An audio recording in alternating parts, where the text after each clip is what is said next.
experience every moment through our voice. গল্পে খুঁজে পাবে ভালোবাসার স্পর্শ। করছো না? একদমই না। গুরুতর ভঙ্গিতে কথাখানা বললেও অধর কোণে মিষ্টি হাসি মাহতাবের। ধরতে পেরে রেগে মেগে মহলের দিকে হাঁটতে আরম্ভ করলো জার্নাব। পেছনে যাওয়ার ইচ্ছা থাকলেও দায়িত্বের খাতিরে ইচ্ছাটাকে মাটি চাপা দিয়ে সৈনিকদের সাথে ফটকের বাইরে বেরিয়ে যায় মাহতাব। জার্নাব যখন রেগে আগুন হয়ে জোর পায়ে মহলের দিকে যাচ্ছিল, তখনই হুট করে পা পিছলে পড়ে যেতে নিল। পুরোপুরি না পড়ে গেলেও হাত পাথরে লেগে ছুলে যায় খানিকটা। নিচে বসে ব্যথায় মৃদু আর্তনাদ করল সহসায়। আহ! তৎক্ষণাৎ পেছনে ফিরে তাকালো মাহতাব। সৈনিকদের ফেলে ফটক ঠেলে ছুটে আসে জার্নাবের দিকে। চেহারায় চিন্তার অনাবিল রেখা। হন্তদন্ত হয়ে হাতটা ধরে আতঙ্কিত গলায় শুধালো, কিভাবে পড়লে? কোথায় লেগেছে দেখি। বিস্মিত জার্নাব জাবান ভুলেছে যেন। হতবুদ্ধির ন্যায় চেয়ে থাকে চিন্তিত পুরুষটার দিকে। এ কেমন মায়া আজমাইনের? কেন অনুভূতি সৃষ্টি করছে তার ভাঙা হৃদয়ে? বিচলিত মাহতাব পুনরায় শুধায়, বলছো না কেন? জার্নাবকে এভাবে চুপ করে থাকতে দেখে মৃদুস্বরে ধমকে উঠল আচমকায়। বলো। কেঁপে ওঠে জার্নাব। দ্রুত দৃষ্টি সরিয়ে নিজের অপর হাতটা বাড়িয়ে ধরে মাহতাবের দিকে। মন্ত্রমুগ্ধের ন্যায় আওড়ালো, এখানে। হাতটা চোখের সামনে ধরে মুখ শুকিয়ে আসে মাহতাবের। বেশ খানিকটা ছুলে গেছে, রক্তও বেরোচ্ছে। মুখের সামনে এনে আস্তে আস্তে কয়েকবার ফু দিয়ে বলল, জ্বলছে? এক ধ্যানে চেয়েই উত্তর দেয় জার্নাব। ক্ষতস্থানের চারপাশে আলতো করে আঙুল দিয়ে স্পর্শ করলো মাহতাব। তখনই আবারও পেছনে ফিরে সেবিকাদের উদ্দেশ্যে তাড়া দিয়ে বলল, দ্রুত চিকিৎসার ব্যবস্থা করো মহলে গিয়ে। লাগবে না আজমাইন। বিরোধিতা করলো জার্নাব। বিরক্ত হলো মাহতাব। রাগান্বিত স্বরে বলল, তুমি কি আমার চেয়ে বেশি জানো লাগবে কিনা? ওষুধ লাগাতে হবে এখানে, ভেতরে চলো। পরে লাগিয়ে নেব। এখন লাগাবে তুমি, বুঝতে পেরেছো আমার কথা? না, লাগাবো না। জেদ ধরে বসে জার্নাব। তখন তো খুব মজা নিচ্ছিলে, উপহাস করছিলে আমাকে, আর এখন এসেছো দরদ দেখাতে। তোমার কথা শুনবো কেন আমি? শুনতে হবে তোমাকে। কেন শুনবো? অভিমানী স্বর জার্নাবের। আমি বলছি তাই। একটুকু জবাব মাহতাবের। কিছুক্ষণ থেমে পুনরায় বলল, ভেতরে চলো। যাব না। তোমার কথাতে চলবো নাকি সবসময়? যাবই না, বুকলেও যাব না এখন। জেদ ধরে বসে রইল জার্নাব। কেন যাবে সে? সবসময় ওর কথাই কেন চলবে? উপহাস করবে, আবার ও রেগে রেগে কথা বলবে, আবার যখন ইচ্ছা দরদ দেখাবে। চায় না এমন দরদ। চলো। কঠোর স্বর মাহতাবের। জার্নাবের পক্ষ থেকে কোনো উত্তর না পেয়ে চোখ দুটো ছোট ছোট হয়ে এলো। ভ্রু উঁচিয়ে জার্নাবকে পর্যবেক্ষণ করতেই ধরতে পারে অভিমান করেছে এই নারী। ঠিক আছে, যেতে হবে না। বলতে বলতে আচমকা বসে পড়ল জার্নাবের পাশে। চমকে ওঠে, সামান্য পিছিয়ে যায় জার্নাব। বিস্মিত হয়ে বলে, কি করছো আজমাইন? সবাই দেখছে। দেখলে কি? কি ভাববে সবাই? কি ভাববে? আমি তো শুধু বসেছি তোমার পাশে। মুহূর্তেই ঘাড় ঘুরিয়ে অন্যান্য সেবিকাদের উদ্দেশ্য করে বলে, যাও, মহল থেকে ওষুধ নিয়ে এসো। আমরা আজ অঞ্চলে বসেছি, এখানে বসেই সব করব। যাও, দ্রুত নিয়ে আসো। হতভম্ব জার্নাব কিছু বলার ভাষা খুঁজে পায় না যেন। ফিসফিসিয়ে বলল, করছোটা কি? জিনে ভর করেছে? হ্যাঁ, ভয়ানক জিন। নারী জিন তো, সুন্দর পুরুষ দেখে চেপে বসেছে। অতঃপর আবারও সেবিকাদের উদ্দেশ্যে বলল, আমার জন্য খাবারও নিয়ে আসো, এখানে খাবো আজ। বসেছি যে আর ওঠে নিয়ে আজ। হাঁক ছেড়ে সৈনিকদের বলল, ফটকের সামনে থেকে জাহিলের আশার দেহটা দূরে কোথাও ছুড়ে ফেলো। এসব দেখতে ভালো লাগছে না এখন। কটমট করে তাকিয়ে থাকে ওয়াসিফা সুলতান। বড্ড সাহস বেড়েছে এটার। শাহজাহান প্রশ্রয় দিতে দিতে একদম মাথায় উঠে ফেলেছে। তার ভাইয়ের ক্ষতবিক্ষত দেহ সামনে রেখে তামাশা করছে এই সৈনিক প্রধান। এত বড় সাহস! এই সময় শাহজাহানের ভয়ে সে কিছু করতে পারছে না। তাই বলে কি যা ইচ্ছা করবে এই ছেলে? সৈনিক, সেবক, সেবিকা সকলেই হতবাক হয়ে চেয়ে আছে তাদের দিকে। সামনে ক্ষতবিক্ষত দেহ নিয়ে এমন ভালোবাসার বহিঃপ্রকাশ একমাত্র সৈনিক প্রধানের দ্বারাই সম্ভব। কামরায় পৌঁছে বেগমকে হেলে দুলে পালঙ্কে ছেড়ে উঠতে দেখে দৌড়ে যায় সুলতান। নিভু নিভু দৃষ্টিতে সুলতানকে দেখতেই উঠে দাঁড়ানোর সমস্ত প্রচেষ্টা থেমে যায় বেগমের। শরীরের ভর ছেড়ে দেয় আচমকায়। মেঝেতে আছড়ে পড়ার পূর্বেই ছুটে এসে আষ্টেপৃষ্ঠে জড়িয়ে নিল সুলতান। বুকের সাথে হাত চেপে আধো আধো স্বরে আওড়ালো, সুলতান। কি করছো এলি? এমন কেউ করে? বিচলিত হয়ে শুধালো সুলতান। আমি করি। যদি পড়ে যেতে, আমি যদি ধরতে না পারতাম। আমি জানতাম আপনি ধরবেন। মাথা খারাপ হয়ে যাচ্ছে তোমার। এমন আর কখনো করবে না। কেমন? আমি তো কোনো কারণবশত নাও ধরতে পারতাম। ধরবেন আপনি। সুলতানের আরও কাছে সরে আসে বেগম।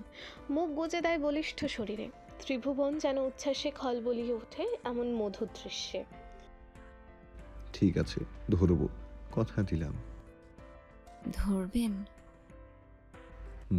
ধরবো। এই শরীরে নিঃশ্বাস যতদিন আছে ততদিন ধরবো। আমায় ক্ষমা করো। নিজ কামরায় তানহার আকস্মাত আগমনে তীক্ষ্ণ হয় বেগমের দৃষ্টি। সুলতান মহলে এসেছে বেশ কয়েকদিন হয়েছে। শুনেছে মামাকে শাস্তিও দিয়েছে সে, কিন্তু কি শাস্তি তা জানার সুযোগ হয়নি। বলেনি সুলতান।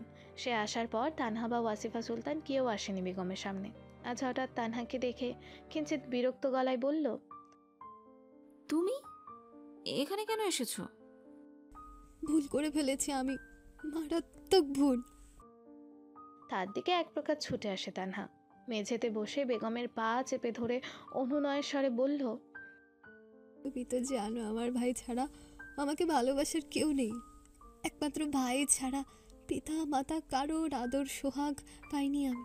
সে ভাইয়ের মৃত্যু সংবাদে মাথা ঠিক ছিল না আমার। উন্মাদ হয়ে গিয়েছিলাম আমি। তানহার চোখ দিয়ে অঝরে ঝরা অশ্রুর ফোঁটা বেগমের পা ছুতেই অস্বস্তিতে পড়ল সে। এই কদিনে পূর্বের তুলনায় অনেকটাই সুস্থ হয়ে উঠেছে। দ্রুত বল প্রয়োগ করে পা ছাড়িয়ে নিল। উদ্বিগ্ন গলায় বলল, এখন আমার নিকট কি চাও তুমি? বিনা অনুমতিতে কামরায় প্রবেশ করার অধিকার দিয়েছি বলেই তার অপব্যবহার করো না যখন তখন। মাফ করে দাও আমাকে। তুমি তো আমার মৃত্যু কামনা করেছিলে, তবে কেন আজ এসে মাফ চাইছো? সুলতানের ভয়ে? হুট করে এভাবে তানহার পরিবর্তনে অবাক হয়েছে বটে বেগম। মেঝেতে বসা তানহার দিকে ভ্রু কুচকে চেয়ে রইল। তানহা কিছু বলার পূর্বে আবারও বলল, ভয় পেও না, সুলতানকে আমি জানাবো না তোমাদের দুর্ব্যবহারের নমুনা। কেননা নিজের আম্মা আর বোনের এমন দুর্বিষহ রূপ আমার সুলতানের হৃদয় ভেঙে দেবে, তা আমি কখনোই চাই না। ঠোঁট চেপে কান্না দমন করার বৃথা চেষ্টা করে যাচ্ছে তানহা। ভাইকে কেন ভয় পাবে? মৃত্যুর ভয় সে করে না, বরং লজ্জিত সে। ভাইয়ের অবর্তমানে তার স্ত্রীর সাথে দুর্ব্যবহার করায় নিজের মন ধিক্কার জানাচ্ছে তাকে। লজ্জায় আর সংকোচ বোধ থেকে এখনো পর্যন্ত ভাইয়ের সামনে যায়নি সে। কোন মুখে গিয়ে দাঁড়াবে তার সামনে? তার তো জানা ছিল না ভাই বেঁচে আছে। সেও আর সকলের মতোই ভেবেছিল বেগমই সুলতানকে হত্যা করেছে। সে সময় তার অমন প্রতিক্রিয়া কি স্বাভাবিক ছিল না? আর চোখে একবার দেখল বেগম। মেয়েটাকে এভাবে কান্না করতে দেখে মোটেও ভালো লাগলো না। সে তো জানে মেয়েটার মন তার আম্মার মতো কুলসিত নয়, বরং সময় আর পরিস্থিতির অবনতিতে পথভ্রষ্ট হয়েছিল সে। অল্প বয়সে মহলের এসব তিক্ততা দেখে দেখে মানসিক বিপর্যয়ের শিকার হচ্ছে মেয়েটা। ঝুঁকে এসে তানহার বাহু চেপে বলল, ওঠো। ক্ষমা করে দাও আমাকে। আমার করা ঘৃণ্য ব্যবহার আমাকে কুড়ে কুড়ে খাচ্ছে। লজ্জিত চেহারাতেই যে দৃশ্যমান কষ্ট আর অনুতাপ দেখা যাচ্ছে তা কোনোভাবেই উপেক্ষা করা যায় না। পুনরায় হাত জোর করে ক্রন্দনরত কণ্ঠে বলল, আমি আজ চলে যাব, কিন্তু তুমি আমাকে ক্ষমা না করলে কোথাও গিয়ে শান্তি পাবো না। সত্যি ভীষণ লজ্জিত আমি। কোথায় যাবে? হতবাক হয়ে শুধালো বেগম। অস্ত্রবিদ্যার প্রশিক্ষণ এখনো বাকি রয়েছে আমার, তা সম্পূর্ণ করতে কিছু মাসের জন্য সাম্রাজ্য ত্যাগ করতে হবে আমাকে। থেমে থেমে কথাগুলো বলেই আবারও কান্না আরম্ভ করলো তানহা। উদ্বিগ্ন হয়ে বেগম দ্রুত হাতে তার দুই চোখ মুছে দিল। নির্লিপ্ত কণ্ঠে আওড়ায়, হয়েছে, কান্না থামাও। যাওয়ার আগে এভাবে কান্নাকাটি করে চোখ মুখ ফুলে গেলে সাম্রাজ্যবাসীর নিকট বিদায় নিবে কিভাবে? আগে বলো, আমাকে তুমি মাফ করেছো? কিছুক্ষণ অপলক দৃষ্টিতে তানহার ক্রন্দনরত মুখের দিকে চেয়ে রইল বেগম। অতঃপর তানহার ঈদের আমেজ ফিরিয়ে দিতেই বুঝি আওড়ালো, তোমার উপর রাগ নেই আমার। সুলতানের মৃত্যুর সংবাদ দিয়ে মিথ্যাচার করেছিলাম আমি, তবে তা বাধ্য হয়ে। সুলতানকে জীবিত রাখতে এটা প্রয়োজন ছিল। তোমার এমন ব্যবহার সে সময় পরিস্থিতি অনুসারে হয়তো কাম্যই ছিল, তাই অনেক আগেই তোমাকে মাফ করে দিয়েছি আমি। হঠাৎ তাকে খুব জোরে জড়িয়ে ধরল তানহা। ভেজা অথচ খুশির কণ্ঠে বলল, তুমি খুব ভালো, রামান সাম্রাজ্যের যোগ্য সম্রাজ্ঞী। মাথায় হাত বুলিয়ে দিল বেগম। চিন্তিত গলায় বলল, সাবধানে যেও। শত্রুর পরবর্তী পদক্ষেপ কারোর জানা নেই। দোয়া করি সঠিক বিদ্যার দীক্ষা নিয়ে একজন সাহসী যোদ্ধা রূপে ফিরে এসো। ইনশাল্লাহ। কথোপকথন শেষে চলে যেতে ধরল তানহা। পেছন থেকে পুনরায় ডাকে বেগম, আর হ্যাঁ, যাওয়ার আগে তোমার ভাইয়ের সাথে দেখা করে যেও। অবশ্যই। থানা প্রস্থান করার পরপরই আরও একটা নারী মূর্তি এসে থামল দাঁড়ে। উচ্চস্বরে আওয়াজ দিল, জোভিয়া। বুবু, ভেতরে এসো। তোফাকে কোলে নিয়ে ভেতরে আসে জার্নাব। সরল গলায় বলল, তানহা এসেছিল দেখলাম, তোমাকে কিছু বলেছে নাকি আবার? না। বললে সোজা এবার সুলতানকে বলে দেবে। আমার বোনটাকে একা পেয়ে সবাই খুব পেয়ে বসেছিল। আচমকা ক্ষুব্ধ হয়ে উঠল জার্নাব। বুবুর এসব আজব ব্যবহার, সরল মানুষটার আচমকা উত্তপ্ত দৃষ্টি আর হুট করে হওয়া অসীম রাগ দেখে আর অবাক হয় না বেগম। মহলে আসার পর থেকে বুবুর এই পরিবর্তন নজরে আসছে। ধীরে ধীরে অভ্যস্ত হয়ে গেছে সে, তাই ধীর স্বরেই বলল, তানহা অনুতপ্ত, তাকে ক্ষমা করে দিয়েছি আমি। ক্ষমা? কিন্তু কেন? ওদের কোনো ক্ষমা নেই। তোমার দুর্দিনে কি রূপটাই না দেখিয়েছে মা মেয়ে। ক্ষোভে ফেটে পড়েছে জার্নাব। বোনকে অতিরিক্ত ভালোবাসার কারণেই হয়তো তার এই ক্রোধ। প্রসঙ্গ বদলাতে চাইল বেগম। তোফাকে কোলে তুলে নিতে নিতে বলল, থাক না বুবু, বাদ দাও ওসব কথা। সুলতানের আম্মা বরাবরই প্রচণ্ড স্বার্থপর। সে সাম্রাজ্যের উত্তরাধিকারের জন্য যা ইচ্ছে করতে পারে। কিন্তু তানহা অমন নয়, সে যথেষ্ট নম্র আর ভদ্র। দেখো, তোমার যা ভালো মনে হয়। মুখে এই কথা বললেও আক্রোশ মেটেনি জার্নাবের চেহারা থেকে। তখনই তোফা চোখ ছোট ছোট করে ভারী চতুর স্বরে শুধায়, তোমার খুব রাগ হয়েছে খালামণি? কই না তো। দ্রুত উত্তর জার্নাবের। আসো, আদর দিয়ে দিই, দেখবে তোমার রাগ একদম নাই হয়ে গেছে। মেয়ের বিজ্ঞ ব্যক্তির ন্যায় কথাবার্তা শুনে ফিক করে হেসে দেয় বেগম। তাকে এগিয়ে ধরে বুবুর দিকে, বলে, দাও দাও, রাগ নাই করে দাও তো আম্মু। খালামণির গালে চুম্বন করে মায়ের কোলে ফিরে আসে তোফা। কিছুক্ষণ ফ্যাল ফ্যাল করে মায়ের দিকে চেয়ে থেকে আচমকা নিচে নামার জন্য ঠেলতে শুরু করে। হন্তদন্ত হয়ে আওড়ায়, ছাড়ো, খালামণির সাথে চলে যাব আমি। কেন আম্মু, আমার কাছে থাকবে না তুমি? রু কুচকালো বেগম। থাকবো, পরে লুকিয়ে তোমার কাছে আসবো, ঠিক আছে? ফিসফিসিয়ে বলল তোফা। বেগম তার চেয়ে দ্বিগুণ ফিসফিসিয়ে বলল, লুকিয়ে কেন? কিসের ভয় আমার শেহজাদির? আব্বু চলে আসবে। আব্বু আসলে কি হয়েছে আম্মু? আব্বু তো তোমাকে অনেক ভালোবাসে। আব্বুর সাথে দেখাও করবো না, কথাও বলবো না, বকে দিয়েছে আমাকে। তোফার মুখ ফোলানো দেখে হাসি পেলেও নিজেকে সংযত করে বেগম। গুরুতর ভঙ্গিতে বলে ওঠে, কি? সুলতানের এত বড় সাহস আমার শেহজাদিকে বকে দিয়েছে? তাহলে তো শাস্তি দেওয়া উচিত আব্বুকে। সুলতান নিজেকে নতুন করে আবারও তৈরি করছে সুলতানের বেশে। এ কদিন এসেছে যাবৎ আর সময় পায়নি সে। তাকে সঙ্গ দিচ্ছে মাহতাব। বারবার কিছু একটা বলার চেষ্টা করেও বলতে পারছে না, বলতে চেয়েও বলতে পারছে না। তাকে ইতস্তত করতে দেখে সুলতান নিজেই শুধালো, কিছু বলবে মাহতাব? না, আপনি তৈরি হয়ে নিন, আমি আপনার আর সুলতানের শরবতের ব্যবস্থা করছি। দ্রুত কামরা ত্যাগ করে মাহতাব। বলতে পারল না আরও একটা দুঃসংবাদ। সহ্য করতে পারবে না সুলতান তার সম্রাজ্ঞী বেগম আর কখনো মা হতে পারবে না। সে হারিয়েছে তার গর্ভধারণের ক্ষমতা। এ কথা জেনেই আরও চটেছে ওয়াসিকা সুলতান। তবে এখন কোনো পদক্ষেপ নিতে পারছে না সুলতানের ভয়। হয়তো এবার সে নীরবে জোর পরিকল্পনা করছে। এই পরিকল্পনা আবারও সুলতানের দ্বিতীয় বিবাহ নয় তো? অন্যদিকে মহলে কানাঘুষো শুরু হয়েছে সৈনিক প্রধান আর বেগমের বোনের প্রণয়ের সম্পর্কে। মাহতাব এ কথাতে কিছু মনে না করলেও জার্নাব বেশ প্রভাবিত হচ্ছে। সে আজকাল দূরে দূরে থাকছে মাহতাবের থেকে। আজ কদিন যাবৎ তো তার সামনেই আসে না। সব কিছু সহ্য করে নিলেও এই দহন সইতে পারে না মাহতাব। একই মহলে থেকে এমন লুকোচুরি ক্ষতবিক্ষত করে তার হৃদয়কে। অবুঝ জার্নাব অনুভব করতে পারে না সেই কষ্ট। মাহতাব চলে যাওয়ার কিয়ৎক্ষণ বাদে বেগমের আগমন ঘটে সেই কামরায়। দাঁড়িয়ে দাঁড়িয়ে মায়াবী স্বরে ডাকল, সুলতান। চমকে পেছনে ফিরল সুলতান। এলি, তুমি কেন একা একা হেঁটে আসতে গেলে? তোমাকে ঘুমিয়ে থাকতে দেখে এখানে এসেছিলাম যেন তোমার ঘুম না ভাঙে। আর তুমি কিনা হেঁটে হেঁটে এখানে চলে এসেছো। ভুলে গেছো তুমি এখনো পুরোপুরি সুস্থ নও। আস্তে আস্তে সুলতান, এত উদ্বিগ্ন হবেন না। ঠিক আছে, আমি ঘুমও পুরো হয়েছে। কিভাবে উদ্বিগ্ন হব না এলি? কতবার বলেছি কটা দিন বিশ্রাম করো, কিন্তু তুমি তো আমার কোনো কথাই শুনছো না আজকাল। আর কত বিশ্রাম করব? অনেক তো হলো। পুরোপুরি সুস্থ না হওয়া পর্যন্ত তোমাকে বিশ্রাম করতেই হবে। চলো এক্ষুনি আমার সাথে। এগিয়ে এসে বেগমের হাত ধরে বসলো সুলতান।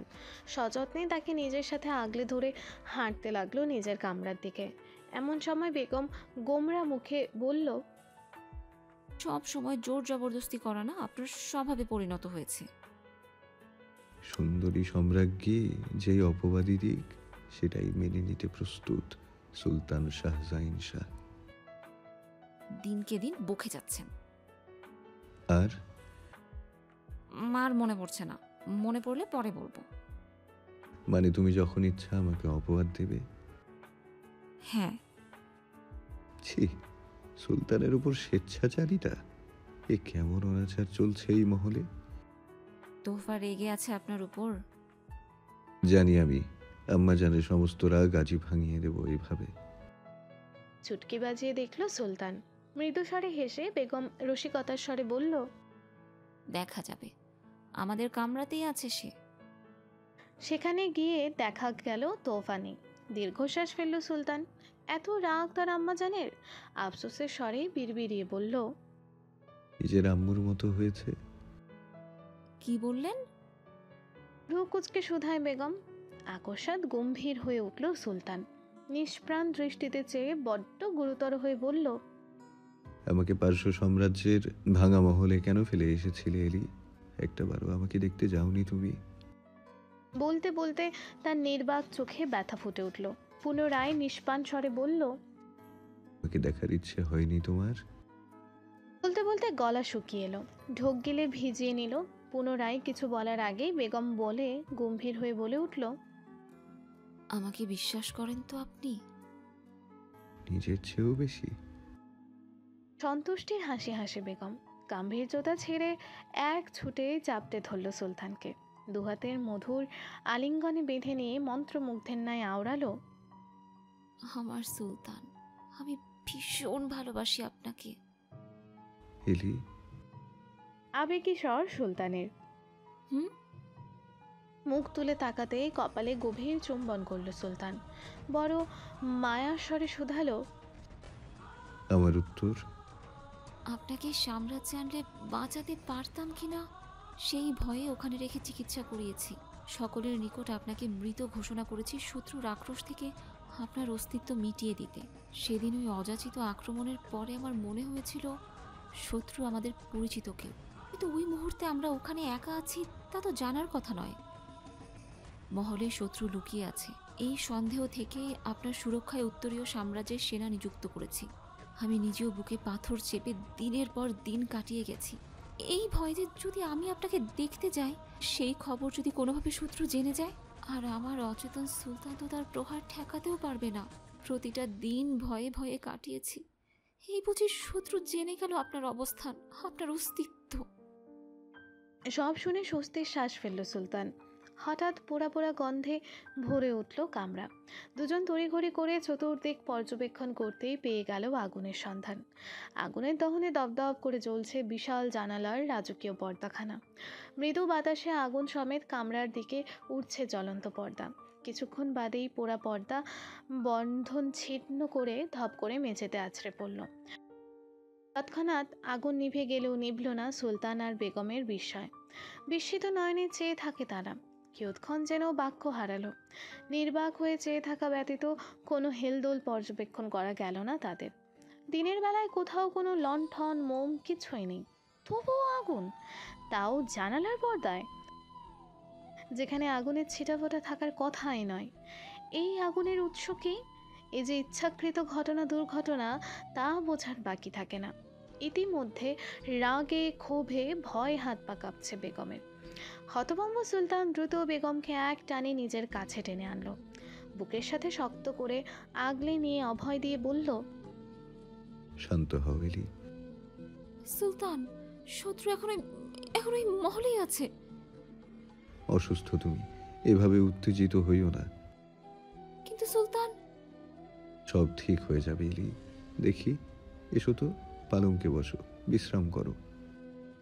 তখনই বেগম সব ভুলে ভয়ার্থ গলায় বলে উঠল, এই মহল সুরক্ষিত নয়, যখন তখন শত্রু যা ইচ্ছে করতে পারে। এখানে আমি আমার মেয়েকে রাখবো না, কিছুতেই রাখবো না। অবাক হলো সুলতান, কিঞ্চিত উচ্চস্বরে বলল, কি বলছো এলি? তোফা কোথায় যাবে এখন? হাজার সৈনিক সাথে দিয়ে তানহার সাথে তোফাকে পাঠিয়ে দিন। এমনিতেও তোফার অস্ত্রবিদ্যা শেখার সময় হয়ে এসেছে। ঝামেলা মিটে গেলে দুজনেই ফিরে আসবে। আমার দৃঢ় বিশ্বাস তানহার কাছে তোফা সুরক্ষিত থাকবে। বলতে দেরি অমনি তড়িঘড়ি করে কিছুক্ষণের মধ্যেই সমস্ত বন্দোবস্ত হয়ে গেল। সুলতানের হুকুমের ওপর কারোর কথা বলার অবকাশ নেই। তোহফাকে সাথে করে হাজারো সৈনিক ছুটিয়ে মহল ত্যাগ করলো তানহা। অথচ কি আশ্চর্য, বিপদ যেন পিছু ছাড়ছেই না। শত্রুর আনাগোনা বেড়ে গেল। তাই তো রাত নামার পূর্বেই এক নাবিক রুদ্ধশ্বাসে চিৎকার করতে করতে ছুটে আসে মহলের দিকে। ছুটতে ছুটতে চিৎকার করে বলে, কে কোথায় আছো? শাহ নদীতে শেহজাদির ক্ষতবিক্ষত লাশ ভাসছে, সবাই মহলে খবর দাও, তাড়াতাড়ি নদীর পাড়ে চলো।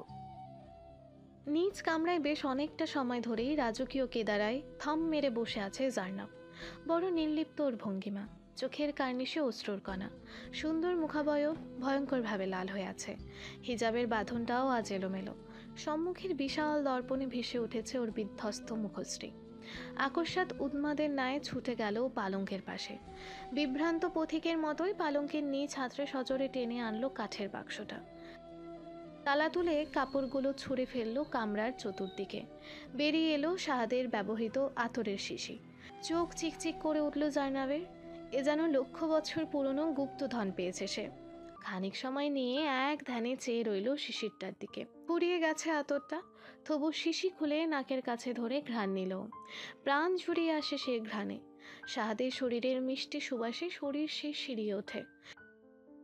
চোখ বন্ধ করে সে অনুভব করলো সেই অনুভূতি। শিশির উপর করে হিজাবের সাথে মাখতে গিয়ে বুঝলো এক ফোঁটা আতরও আর অবশিষ্ট নেই। রাগে দুঃখে মেঝেতে ছুঁড়ে ফেললো শিশিরখানা। আচমকাই সে যেন ক্ষোভ আর আক্রোশে ফেটে পড়ছে।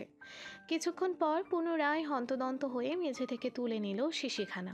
বুকের মাঝে চেপে ধরে ভীত হয়ে বিড়বিড়িয়ে আওড়ালো, দুঃখিত আমি। থেকে পুনরায় আতঙ্কিত হয়ে শুধালো, আপনি রাগ করেননি তো? জার্নাব যেন শুনতে পেল কারোর গায়েবী কণ্ঠস্বর। কি করে রাগ করি বউ, ভালোবাসি যে। তৎক্ষণাৎ ধোঁয়ার ন্যায় মিটে গেল জার্নাবের যত রাগ ক্ষোভ। আক্রোশ মিলিয়ে মুখখানাতে স্থান পেল একরাশ লজ্জা। সেই গায়েবী কণ্ঠস্বর যেন পুনরায় বলে উঠল, আমার কাছে আসবে না তুমি? আমি যে বহুদিন ধরে তোমার অপেক্ষায় আছি। না না, আপনি চিন্তা করবেন না, আমি খুব তাড়াতাড়ি চলে আসবো আপনার কাছে। দ্বারের সম্মুখে দাঁড়িয়ে বেশ কিছুক্ষণ ধরেই এসব পর্যবেক্ষণ করছে মাহতাব। জার্নাবের এমন পাগলাটে আচরণে হতভম্ব হয়েছে সে। কই, সে তো এখানে জুই ব্যতীত আর কাউকে দেখতে পাচ্ছে না। তবে কার সাথে কথা বলছে জুই? একলা একলাই প্রলাপ করছে সে। জার্নাবের কাছে এগিয়ে আসে সে, সামনে এসে নীরবে বসে পড়ল মেঝেতে, জার্নাবের ঠিক পাশেই। নিজেকে সংবরণ করে মুচকি হেসে শুধালো। কার সাথে কথা বলছো জুই? মৃদু কেঁপে উঠল জার্নাব, চকিতে ফিরে তাকালো, কিন্তু কোনো এক কারণে মাহতাবকে দেখতেই চোয়াল শক্ত হয়ে উঠল। সাহাদকে আশা করেছিল সে। ক্ষুব্ধ হয়ে ধাক্কা মেরে বসলো মাহতাবের বুকে। রাগে থরথর করে কাঁপতে কাঁপতে চিৎকার করে বলল, কেন এসেছো, কেন এসেছো এখানে? মেঝেতে হেলে পড়তেই হাত থেকে নিজেকে পড়ে যাওয়া থেকে নিয়ন্ত্রণ করে মাহতাব। নির্বাক নিষ্প্রাণ দৃষ্টিতে ফিরে তাকালো জার্নাবের দিকে। এখনও রাগে গজগজ করছে সেই রমণী। পুনরায় বিধ্বংসী কণ্ঠে বলল, তোমার কারণে চলে গেল সাহাদ। হতভম্ব মাহতাব এবার নিজের বিস্ময় নিয়ন্ত্রণ করতে পারে না। কৌতূহলী হয়ে বিস্মিত কণ্ঠে বলে বসলো, সাদাব তো মৃত, সে কি করে আসবে? রাগে অগ্নিশর্মা জার্নাব দ্বিগুণ চিৎকার করে জানালো, এসেছিল সাহাদ, জানো না তুমি কিছু? চলে যাও আমার কামরা ছেড়ে। আজ কেন যেন সহ্য হলো না মাহতাবের। চিৎকার করে কাঁদতে ইচ্ছা করলো।